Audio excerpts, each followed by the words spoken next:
গল্প অ্যানিমেশন চ্যানেলে আপনাদের স্বাগত। তোর ভবিষ্যৎবাণীর কথা মনে আছে তো? শোনো কুহু, এখান থেকে এক্ষুনি পালাতে হবে আমাদের, না হলে এই ডাইনির হাতেই আজ আমাদের শেষ দিন। তাহলে আমরা এখন কি করতে পারি বলো তো? তোমার সেই আলোক জ্যোতি মন্ত্রটা মনে আছে কুহু? আমরা কি সেই মন্ত্রের সাহায্যে ডাইনিকে আটকাতে পারবো? হ্যাঁ, কিছুক্ষণের জন্য আমরা পারবো। বসন্ত আর কুহু দুজন মিলে এক বিশেষ মন্ত্র উচ্চারণ করে এবং সঙ্গে সঙ্গে অতি তীব্র এক আলোর সৃষ্টি হয়। সেই আলো দেখে ডাইনি অন্ধকারের দিকে লুকিয়ে পড়ে। চলো কুহু, এবার আমরা আমাদের আসল রূপ ধারণ করি, তবেই দ্রুত এখান থেকে পালাতে পারবো। তারা তাদের নিজেদের রূপ ধারণ করে এবং খুব দ্রুত আকাশে উড়ে যায় এবং তারা একটি বড় বটগাছের ওপর আশ্রয় নেয়। এখন আমরা কোথায় যাব বসন্ত? ডাইনি তো আমাদের পিছু কিছুতেই ছাড়বে না। চলো কুহু, আমরা প্রকৃতি দেবীর কাছে গিয়ে আশ্রয় চাই। একমাত্র তিনিই আমাদের এই বিপদ থেকে উদ্ধার করতে পারবেন।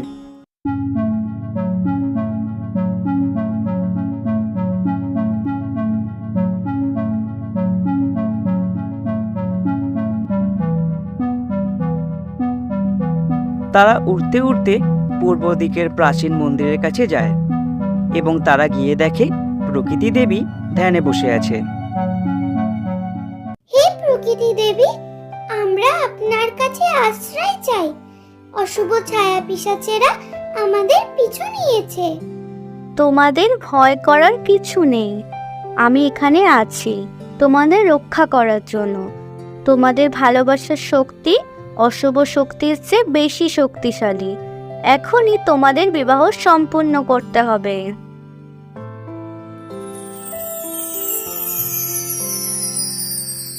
প্রকৃতি দেবী তাদের বিবাহ সম্পন্ন করেন। তাদের আশীর্বাদ করেন প্রাকৃতিক আলো এবং সুরক্ষা দিয়ে। কিন্তু হঠাৎ চারপাশ অন্ধকার করে সেই ডাইনি বসন্ত ও কুহুর বিবাহস্থলে উপস্থিত হলো।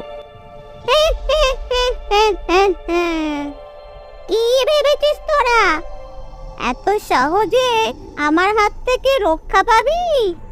আরে প্রকৃতি দেবীও তো এখানে আছে। তোকে আমি কতবার সাবধান করেছি। এদের বিবাহ আজ সম্পূর্ণ হয়েছে। তোর ভবিষ্যৎবাণীর কথা মনে আছে তো? এই বলে বসন্ত ও কুহু এক বিশেষ মন্ত্র উচ্চারণ করতে থাকে আর আস্তে আস্তে এক আলোর সৃষ্টি হয় এবং চারপাশের পরিবেশে স্বাভাবিক অবস্থা ফিরে আসে। সেই আলোর তীব্রতা এতই বেশি ছিল যে সেই আলোতে ডাইনি পুড়ে সেখানেই ছাই হয়ে গেল। তোমরা এখন সুখে শান্তিতে বসবাস করো। অশুভ শক্তিরা তোমাদের আর কোনো ক্ষতি করতে পারবে না। কুহু এবং বসন্ত সুখে শান্তিতে বসবাস করতে থাকে এবং সেই ডাইনির অভিশাপ চিরতরে মুছে যায়। তো বন্ধুরা, আজ আমরা কি শিখলাম? সত্যিকারের সাহস এবং ভালোবাসার শক্তি যে কোনো অশুভ শক্তির থেকে অনেক বেশি শক্তিশালী। অপরের প্রতি বিশ্বস্ততা এবং সহযোগিতার মাধ্যমে বিপদের মুখে দাঁড়ানো সম্ভব।